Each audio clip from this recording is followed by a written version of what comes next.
Let's take a step back in your career, right? So you actually started in retail, like Sephora and Ulta, right? At Foley's, then eventually at Neiman Marcus. Tell me about that kind of experience. One, how you got there. I think I'm curious if you have the framed letter somewhere there in your office.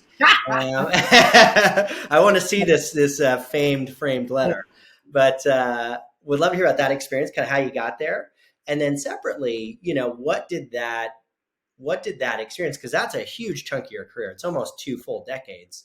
How has that changed your own approach to kind of building brands? Because that's been, I really feel like the second half of your career is building brands versus retailing them.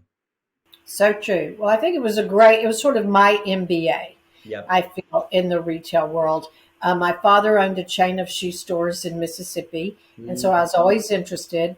I grew up in Mississippi and I was dying to go to some other places. So I also thought that it would be a great opportunity to travel, fashion. I loved business, mixing business and fashion.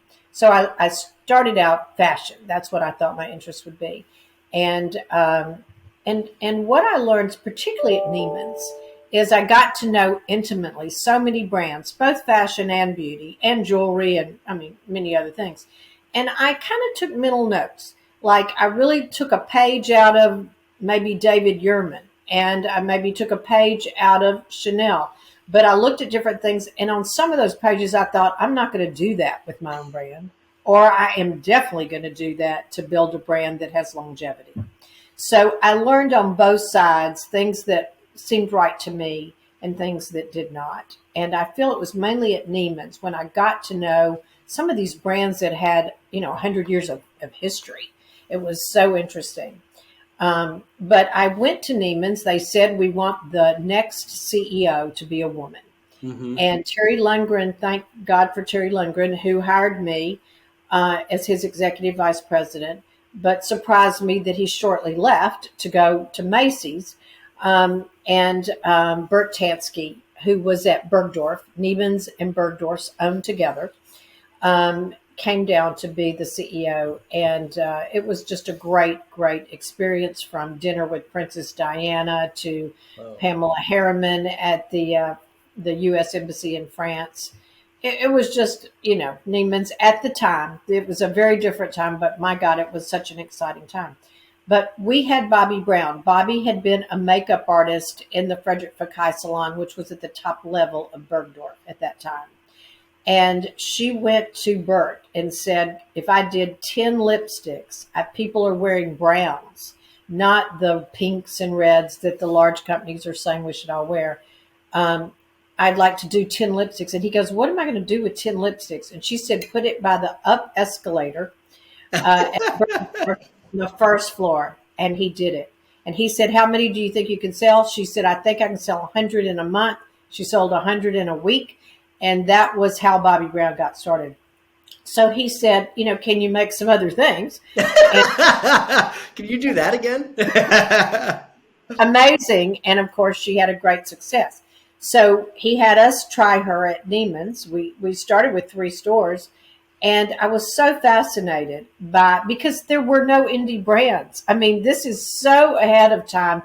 And to many of your listeners, they can't imagine this. But it was just the large brands. And it's interesting, in fashion, there was so much newness and so many new brands. But in beauty, there were not. The same brands had been true for 20 years. And so it was a very interesting time and a very key point for Bobbi to enter. But I thought it was just Neiman's, and I thought it was just Bobbi. Then I went to London for the fashion shows. And I was at Harvey Nichols at a Tuesday morning, and I see all these consumers at one counter. And I'm thinking, wonder what that is. And I look, and it's MAC. And I saw many Middle Eastern women standing there. I saw young English girls. I saw American tourists. So I thought, you know what? This is an inflection point. Yep. It's not just me and Bobbi and Neiman's. It's happening. And really, I was early. Bobbi was very early. She and I have talked about this. And we see the big numbers people are paid today for their brands. And we're really so sorry we sold so soon. But but she really was first. Yep. And I truly got the idea from Bobbi, but I did it with Laura Mercier, who had a very different approach than Bobbi, a French makeup artist who loved color. It was just very different. But anyway, that's where I got the idea. Just paying attention. I mean, real world observations are a thing, right? And I know that I'm trying to remember the exact phrase, but I think it's a Steve Jobs phrase. Well, I know it's a Steve Jobs phrase, but the exact language, it's your whole world changes when you look around and you realize that everything around you, right? Everything that is built, this laptop, this house, that bike, this whatever, are all built by people that are no smarter than yourself, right? And that you can, if you want to, build one of those things, right? You can change the world around you. You don't just operate within it. And it's like, I mean, it's just a profound realization when you say like, oh, I could do that, right? Like I can do that, right? And then you just do it, and it's like, whoa, like that's weird. This didn't exist, and now it exists because I decided for it to be, right? That's true. um, it's cool.